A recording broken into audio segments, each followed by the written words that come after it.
Sor Andala had seen his fair share of broken things, ships torn apart by raiders, satellites drifting aimlessly gutted for scrap, space stations abandoned and left to rot in the void. He had spent most of his life picking through wreckage, salvaging what could still be used, fixing what was left behind. But this was different.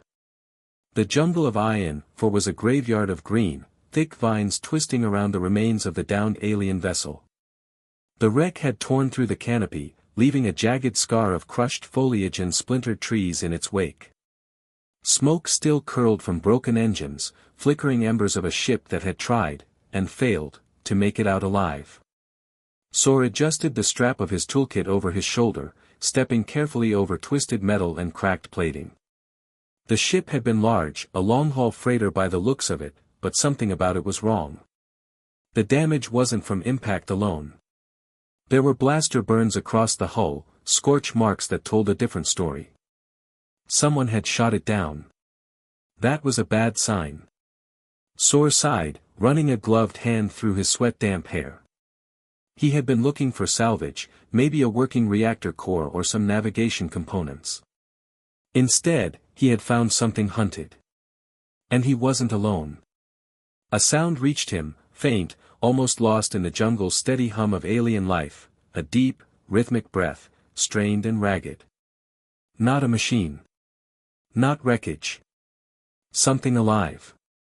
He turned a corner past the collapsed cargo hold, and that's when he saw them.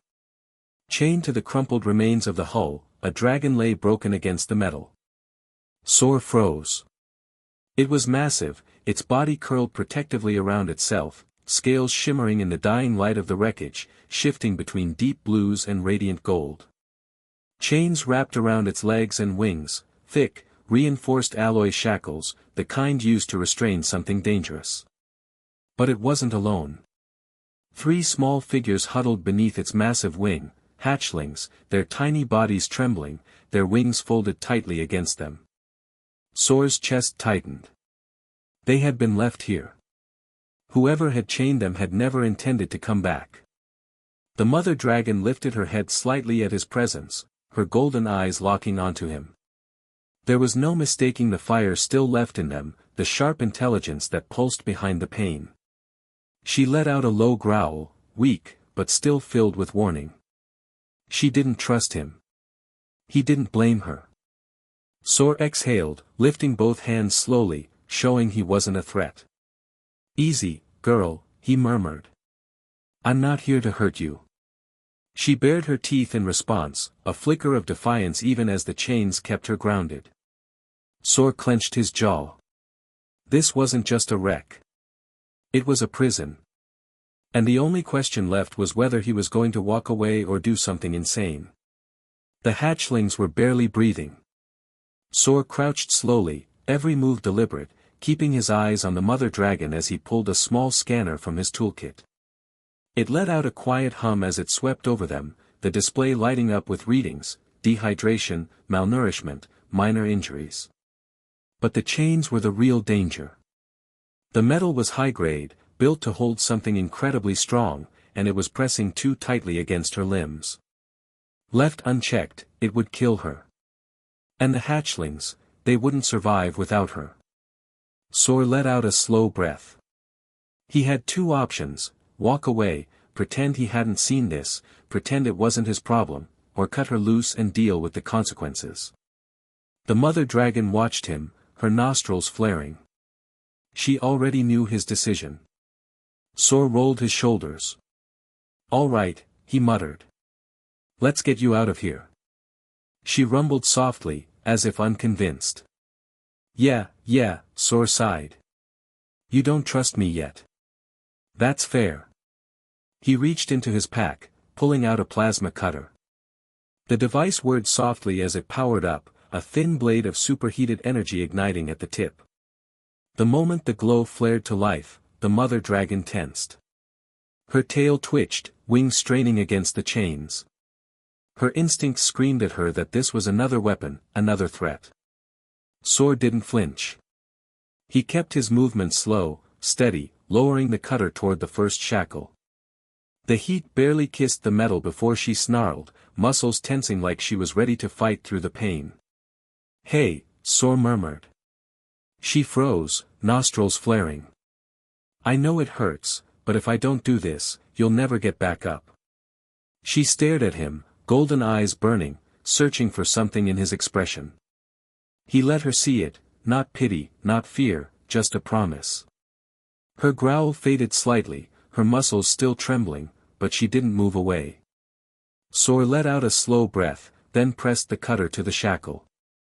The metal hissed, glowing white-hot, sparks raining down as the first link snapped. The dragon flinched. The hatchlings whimpered. Sor ignored the sweat dripping down his back, the tight coil of tension that refused to leave his gut. One by one, he cut the restraints, the scent of burning alloy thick in the air. With each fallen chain, the mother dragon's breathing grew steadier. By the time the last shackle snapped free, she let out a long, shuddering exhale. The jungle went silent. Sor powered down the cutter, stepping back. And then she moved. Her massive frame shifted, muscles flexing for the first time in what must have been weeks. The hatchlings pressed close to her side as she stretched one wing, then the other, testing her strength. She turned to Sor. For the first time since he had arrived, there was no fear in her gaze, no hostility. Just something else, something older, something thankful. Sor exhaled. "Well," he muttered, "guess I really did it this time." The mother dragon tilted her head, then without warning, she nudged him gently, her snout pressing against his shoulder. Sor stilled, a test, an acknowledgement, a moment of understanding. Sor let out a slow, shaky laugh. "Yeah," he murmured. "You're welcome." The hatchlings chirped softly. The mother dragon lifted her head, glancing toward the wreckage, then to the sky. She wasn't running. She was waiting for him. Sor swallowed. The real question wasn't whether he was going to save her anymore. It was what came next. The mother dragon shifted her weight, her powerful legs trembling as they adjusted to the unfamiliar freedom. Every step she took was slow, deliberate, as if she had forgotten what it felt like to move without the weight of those chains. Her wings, vast and brilliant even in the dim jungle light, flexed experimentally. Sor could see the strain in her muscles, the way exhaustion still clung to her, but she wasn't giving up. Her hatchlings clung close to her side, their small bodies quivering as they too tried to stand properly for the first time in days. They were weaker, their movements uncoordinated, but their instincts were strong. They wobbled but did not fall, their bright, untested eyes glancing up at their mother for reassurance. Sor stayed back, watching the process unfold, knowing this moment wasn't his. It belonged to them. The mother dragon turned her head to him, her golden gaze searching, questioning. He knew what she was thinking. What now? Where do we go from here? And the truth was, he didn't know. Sor exhaled, running a hand through his hair. "One step at a time, lady," he murmured. "Let's figure out how to keep you on your feet first." She tilted her head slightly at his voice, then gave a huff, a noise not of frustration but acknowledgement. Then, without hesitation, she began to move. Her wings dragged slightly as she walked, her body still betraying her exhaustion, but each step was stronger than the last. The hatchlings followed, chirping softly, their tiny claws scraping against the wreckage as they struggled to keep up. Sor moved to walk alongside them, keeping his pace slow. He had no doubt that whoever had chained these creatures would come looking for them eventually.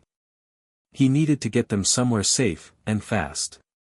3 days later, Sor sat outside the entrance to an abandoned mining facility, watching as the mother dragon taught her hatchlings to hunt. The facility was nestled deep in a mountain range, far from any settlements or trade routes, the perfect hiding place. It had been pure luck finding it, an old outpost marked on outdated stellar maps that most had forgotten. The mother dragon had recovered quickly once given food and water. She was magnificent in motion, her scales catching the sunlight as she demonstrated precise movements to her young, showing them how to stalk and pounce on the small creatures that lived in the tall grass surrounding the facility. Sor smiled, leaning back against the rocky wall. He should have been gone by now. Should have left them here and returned to his salvage operations. But something kept him rooted in place. You're getting stronger every day, he said as the mother dragon approached, her steps now steady and confident. She lowered her head, pressing her snout against his chest in what had become their familiar greeting. Over the past days, he'd learned to read her expressions, to understand the different rumbles and chirps that made up her language. She was intelligent, far more so than any creature he'd encountered before. There was something ancient in her eyes, something that spoke of civilizations and knowledge beyond his understanding.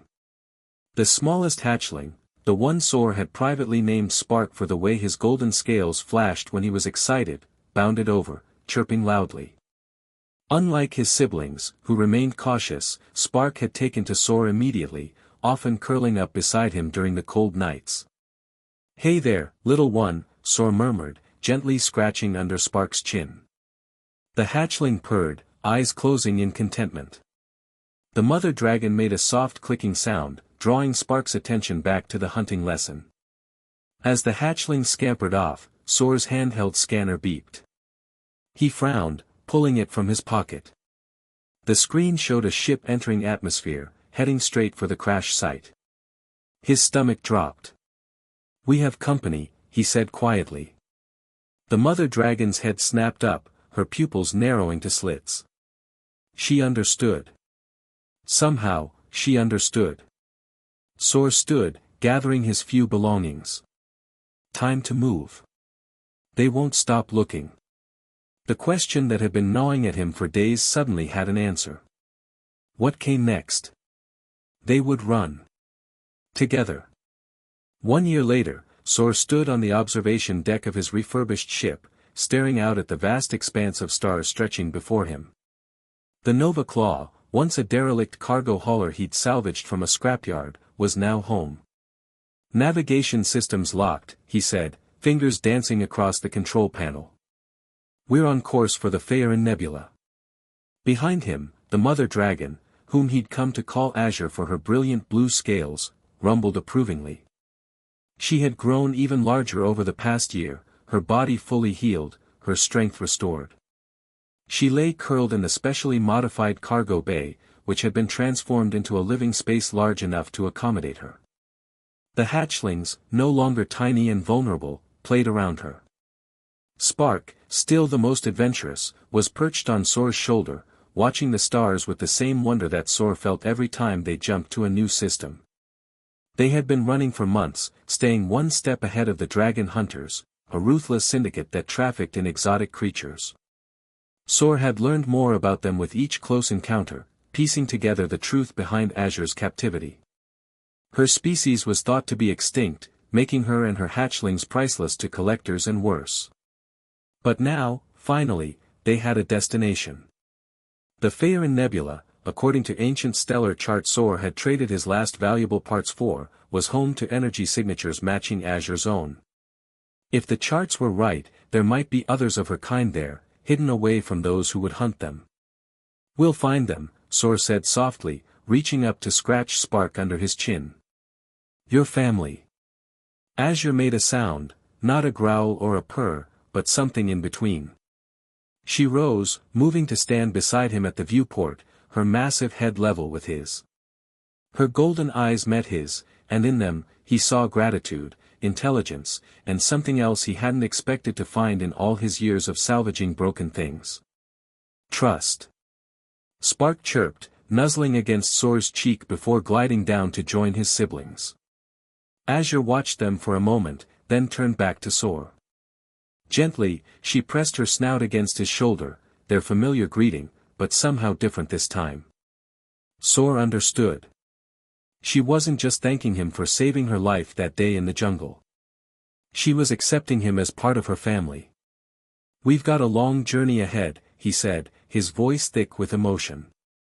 "But we'll make it together." As the Nova Claw powered up for the jump to lightspeed, Sor looked at the unlikely family he'd found among the stars. He had spent his life salvaging broken things, but for the first time, he realized that in saving them, they had saved him too. The ship hummed around them as the stars blurred into streaks of light. Somewhere ahead lay the answer to a question Sor hadn't known he was asking, not just where Azure and her hatchlings belonged, but where he belonged too. And as he watched Azure settle protectively around her young, Sor smiled. Whatever lay ahead, they would face it together. The end.